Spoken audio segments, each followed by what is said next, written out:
আসসালামু আলাইকুম ওয়ারাহমাতুল্লাহ। মুসলিমা ফোরামের আজকের ভিডিওতে আপনাদের সবাইকে আন্তরিকভাবে স্বাগতম।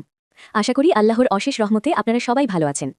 প্রিয় বোনেরা, একজন মুসলিম নারী হিসেবে আমাদের জীবনের প্রতিটি ক্ষেত্রে শরীয়তের বিধান জানা খুবই গুরুত্বপূর্ণ।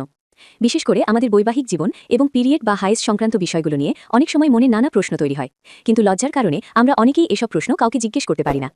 আজকের এই ভিডিওতে আমরা খুব পরিষ্কারভাবে কোরআন ও সুন্নাহর আলোকে জানব পিরিয়ড অবস্থায় স্বামীর সাথে মেলামেশার সঠিক বিধান কী, কোন কাজগুলো জায়েজ আর কোনগুলো সম্পূর্ণ হারাম। তাই ভিডিওটি স্কিপ না করে শেষ পর্যন্ত দেখার অনুরোধ থাকল। প্রথমেই আমরা জানব এই বিষয়ে আল্লাহ তাআলা কোরআনে কি বলেছেন।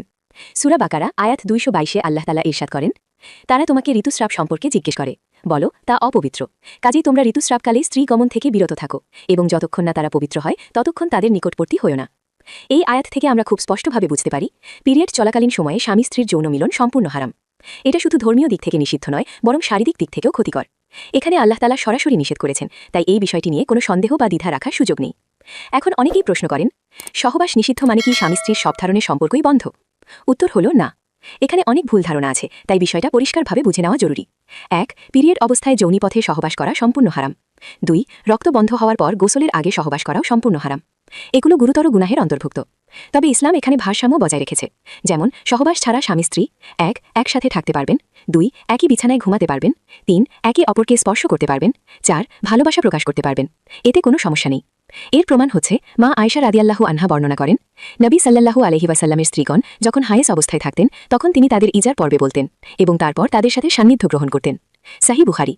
এখান থেকে আমরা বুঝি ইসলাম সম্পূর্ণ সম্পর্ক বন্ধ করে দেয়নি, বরং সীমার মধ্যে থেকে সম্পর্ক বজায় রাখতে বলেছে।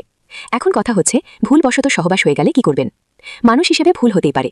যদি কেউ অজ্ঞতা বা ভুলবশত পিরিয়ড অবস্থায় সহবাস করে ফেলে তাহলে কি করতে হবে? প্রথমেই আল্লাহর কাছে আন্তরিকভাবে ক্ষমা চাইতে হবে এবং প্রতিজ্ঞা করতে হবে এই ভুল আর করা হবে না। অতঃপর সাদকা বা কাফফারা। কিছু আলেমের মতে 1 দিনার বা অর্ধ দিনার সমপরিমাণ অর্থ সাদকা করা উত্তম। তবে সবচেয়ে গুরুত্বপূর্ণ বিষয় হল আন্তরিক তওবা। এখন একটি গুরুত্বপূর্ণ প্রশ্ন, রক্ত বন্ধ হলেই কি সহবাস করা যাবে? উত্তর হল না। রক্ত বন্ধ হওয়ার পর অবশ্যই গোসল করতে হবে, তারপরই সহবাস জায়েজ হবে। হায়েজের সময়সীমা সর্বোচ্চ 10 দিন। যদি 10 দিনের আগেই রক্ত বন্ধ হয় তাহলে গোসলের পর সহবাস করা যাবে। যদি 10 দিন পূর্ণ হয়ে যায় তখন সহবাস জায়েজ হয়ে যায়, তবে গোসল করে নেওয়া উত্তম। প্রিয় বোনেরা, ইসলাম আমাদের জন্য একটি সুন্দর ভারসাম্যপূর্ণ জীবন ব্যবস্থা। এখানে অপ্রয়োজনীয় কঠোরতা নেই, আবার সীমা অতিক্রমেরও সুযোগ নেই।